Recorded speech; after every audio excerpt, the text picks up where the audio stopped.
Crítica textual del Antiguo Testamento. Al leer esta Biblia de estudio tan ricamente anotada, es fácil olvidar que las primeras copias de la Biblia tenían un formato muy diferente al de las que tenemos hoy. Si hubieras tenido una Biblia hebrea o un Antiguo Testamento en los tiempos de Jesús, habría sido una colección de 22 o 24 rollos, todos escritos a mano por escribas o copistas. Fue a finales del siglo I, después de Cristo, o a comienzos del siglo II, que se inventó el códice. Varias hojas de papiro o pergamino apiladas y dobladas por la mitad para formar lo que sería el predecesor del libro moderno. Sin embargo, este nuevo formato demoró un poco en popularizarse. Los materiales que han sobrevivido parecen indicar que los rollos y los códices se usaban por igual alrededor del 300 después de Cristo. Para el siglo VI después de Cristo, esto había cambiado y el códice se transformó en el formato predilecto para los textos literarios cristianos. Independientemente del formato que se utilizara, cada uno de los manuscritos bíblicos era copiado a mano, una tarea lenta y laboriosa. Una consecuencia natural de este proceso de copiado a mano era que los copistas no podían evitar cometer errores menores y estos permanecían en algunas copias de los manuscritos. La tarea de la crítica textual, entonces, es examinar el vasto número de manuscritos disponibles a fin de presentar el testigo más confiable de los autógrafos originales de la Escritura. Ver el artículo teológico Crítica textual del Nuevo Testamento, que es el anterior, el número 9. La crítica textual del Antiguo Testamento trabaja con estos manuscritos para identificar los errores de los copistas y determinar lo que realmente escribieron los profetas. La crítica textual del Antiguo Testamento fue dominada durante siglos por el texto masorético. Este texto fue fruto del trabajo de un grupo de estudiosos judíos conocidos como los masoretas, que trabajaron desde el año 600 después de Cristo hasta el año 1000 después de Cristo.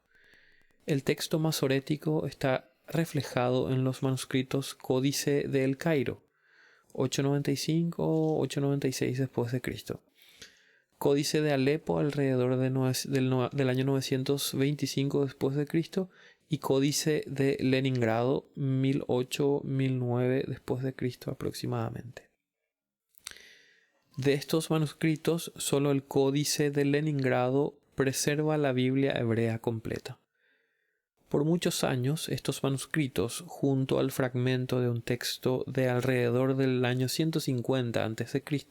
llamado Papiro de Nash, que contiene una versión de los 10 mandamientos y el comienzo de la Shema, Deuteronomio 6:4-5, eran las copias manuscritas más antiguas de la Biblia hebrea que se conocían.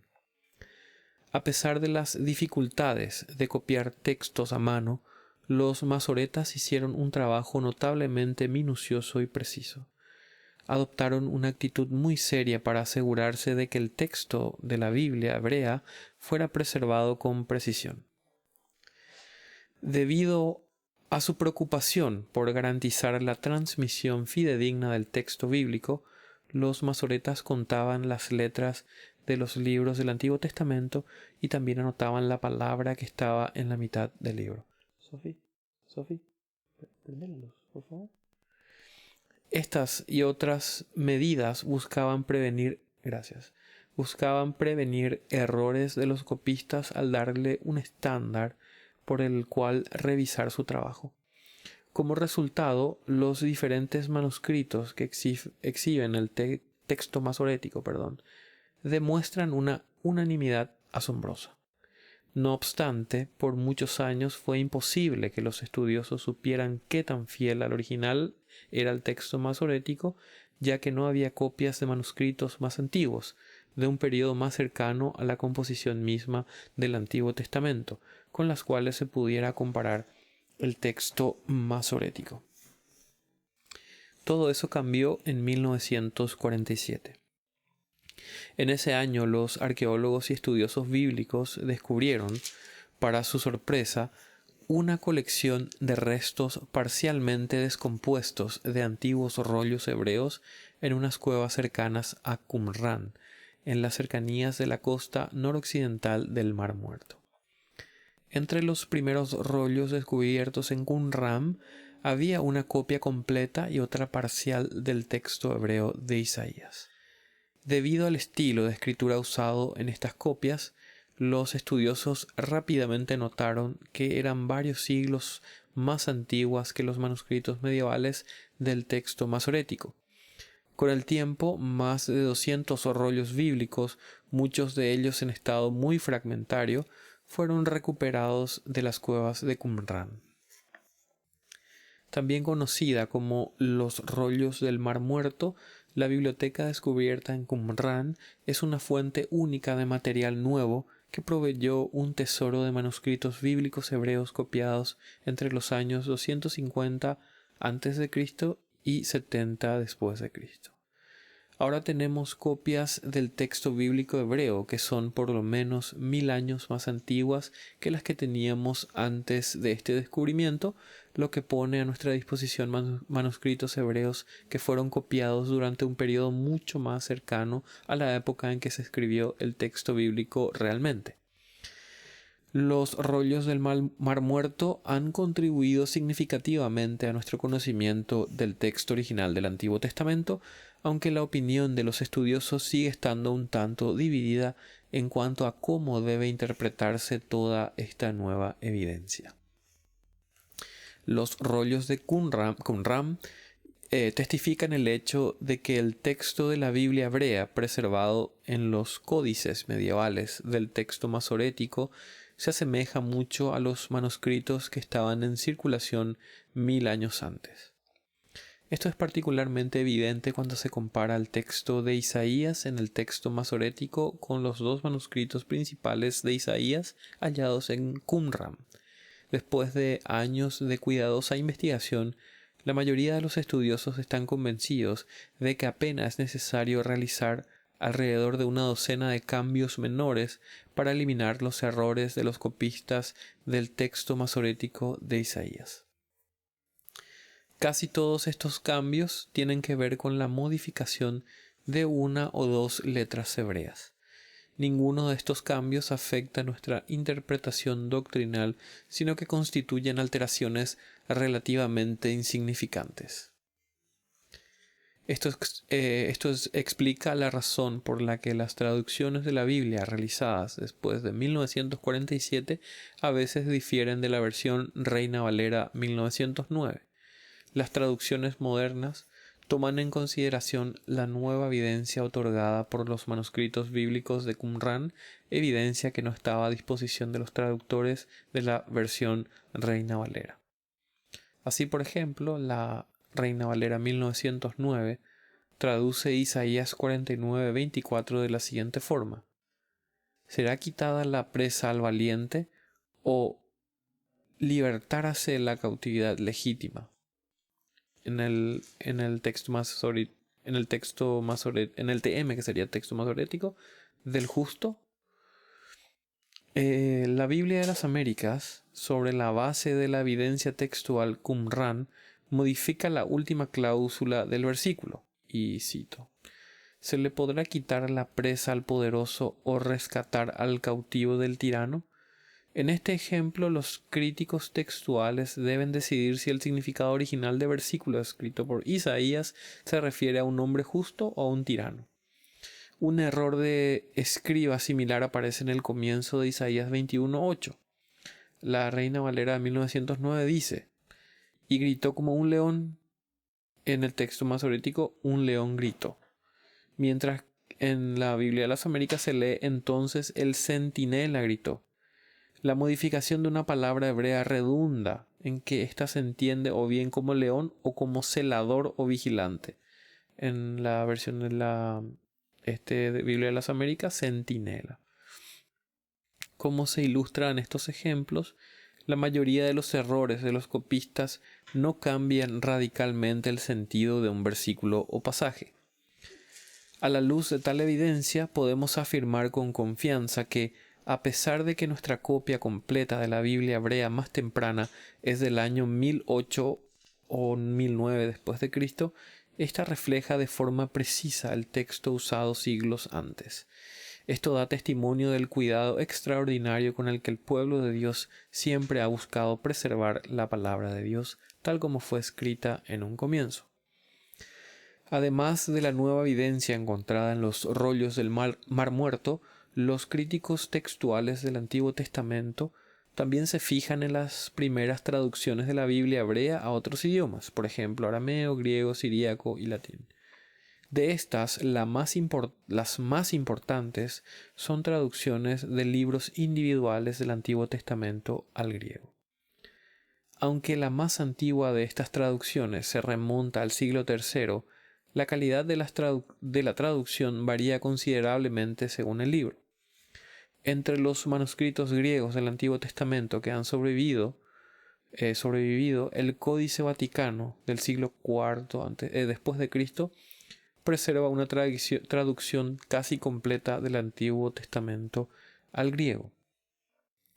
La evidencia otorgada por la traducción griega, también conocida como la Septuaginta, debe analizarse con cuidado. En ocasiones, la traducción dada por los manuscritos griegos puede estar lejos de ser útil. Un ejemplo interesante tiene que ver con la manera en que los traductores al griego tradujeron el sustantivo hebreo re'em usando el término monokeros, que significa un cuerno. Bajo la influencia de la versión griega, la Reina Valera 1909 traduce re'em como unicornio. Si bien esta traducción de re'em funcionó en la mayoría de los casos, surgió un problema en Deuteronomio 33:17. Allí la Reina Valera 1909 dice: Él es aventajado como el primogénito de su toro y sus cuernos de unicornio. Con ellos acorneará los pueblos juntos hasta los fines de la tierra. Y estos son los 10 millares de Efraín, y estos son los millares de Manasés. Sin embargo, el texto hebreo solo hace referencia a un re'em, lo que implica que tiene más de un cuerno. No obstante, esta dificultad desaparece cuando se reconoce que los traductores griegos se equivocaron al traducir re'em. Con el descubrimiento de las inscripciones de Mesopotamia, ahora sabemos que el re'em es un búfalo o buey salvaje de 2 cuernos.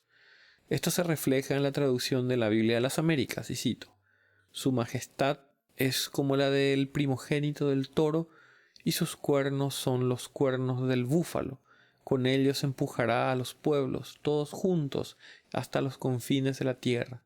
Tales son los millares de Efraín y tales los millares de Manasés.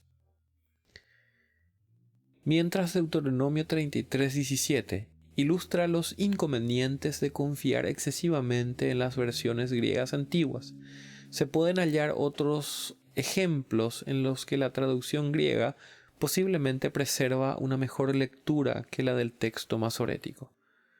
La Reina Valera 1909 dice en Isaías 8:16, y cito: Él tomará a vuestros siervos y vuestras siervas y vuestros buenos mancebos, hombres jóvenes, y vuestros asnos, y con ellos hará sus obras. Fin de la cita. La NBI, Nueva Versión Internacional, influenciada por la Septuaginta, reemplaza vuestros buenos mancebos por sus mejores bueyes. En hebreo, alterar una consonante cambia la palabra para bueyes por la palabra para mancebos. En algún momento un copista cometió un error al leer el texto original. Es difícil determinar cuál versión fue la que de hecho escribió el autor de Primera de Samuel. Afortunadamente, el sentido general del versículo permanece inalterado independientemente de qué lectura se adopte. Además de las traducciones de los libros del Antiguo Testamento del hebreo al griego, en el mundo antiguo también se realizaron traducciones al arameo. Estas se hicieron necesarias porque un creciente número de judíos utilizaba el arameo como su idioma cotidiano durante la última parte del periodo del Antiguo Testamento y a lo largo del intertestamentario. La influencia del arameo es obvia en el Antiguo Testamento mismo. La mitad del libro de Daniel y algunas porciones de Esdras se escribieron en arameo y no en hebreo. Lamentablemente, las traducciones al arameo que han sobrevivido, conocidas como targumes, son mucho más que simples traducciones de la Biblia hebrea. Varían considerablemente entre sí y tienden a alejarse mucho de la traducción literal, acercándose más a ser paráfrasis del texto hebreo complementadas con comentarios interpretativos. Deuteronomio 1.1 ilustra de buena forma la naturaleza de los targumes. La Biblia de las Américas ofrece una traducción literal del hebreo. Estas son las palabras que Moisés habló a todo Israel al otro lado del Jordán, en el desierto, en el Arabá, frente a Suf, entre Parán, Tofel, Labán, Aserot y Disahab. El Targum más literal, conocido como el Targum de Onkelos, traduce este versículo de la siguiente forma. Estas son las palabras que Moisés habló a todos los israelitas al otro lado del Jordán, reprendiéndolos por motivo de su mala conducta en el desierto y porque habían enfurecido a Dios en la llanura frente a Yamsuf en Parán, donde difamaron el maná, y en Haserot, donde enfurecieron a Dios con respecto a la carne y porque sirvieron al becerro de oro. Fin de la cita. Claramente el texto del Targum de Onkelos difiere en forma considerable del texto hebreo. Sin embargo, el contenido de este Targum cobra un poco más de sentido cuando se considera que la palabra hebrea Laban significa blanco, el color del maná, y que Saab significa oro. El traductor al arameo del Targum de Onkelos incorpora comentarios interpretativos sobre el significado del texto original. Al hacer esto, va mucho más allá de una mera traducción del texto hebreo al arameo. Dada la naturaleza de los targumes, deben ser usados con gran precaución cuando se trata de reconstruir el texto hebreo que está detrás de ellos. Este estilo de traducción también podría haber tenido un impacto en la forma en que se realizaron las primeras traducciones griegas.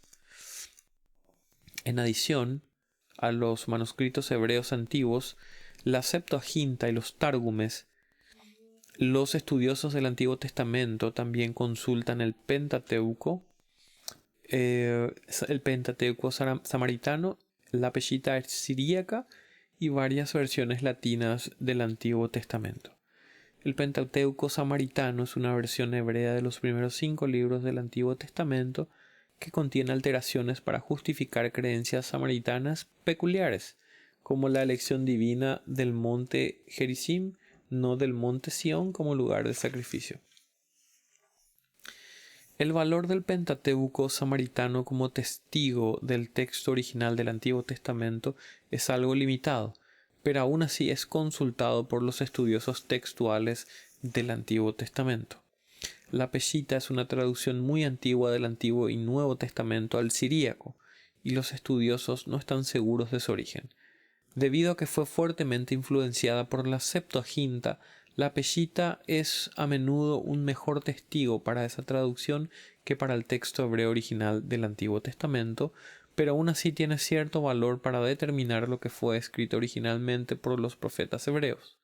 Finalmente, los estudiosos también consultan varias traducciones del Antiguo Testamento al latín producidas antes del final del siglo IV después de Cristo, así como también la Vulgata latina, que se convirtió en la traducción latina estándar de la Iglesia occidental a partir de finales del siglo IV. Estas traducciones latinas también son importantes, pero su testimonio del texto hebreo original varía dependiendo de cuán literal fue la traducción del hebreo en diferentes etapas del proceso, y algunas porciones de estas traducciones latinas son más libres y menos apegadas al hebreo que otras. Todos los ejemplos anteriores ilustran algo del desafío que los críticos textuales enfrentan mientras buscan entender la historia del texto del Antiguo Testamento. Aunque todavía hay muchas preguntas sin respuesta y los críticos textuales continúan profundizando en su comprensión del proceso por el cual nos llegó la Biblia, podemos estar seguros de que lo que leemos en nuestras Biblias en español, teniendo en cuenta que es una traducción, refleja de forma fidedigna los autógrafos originales.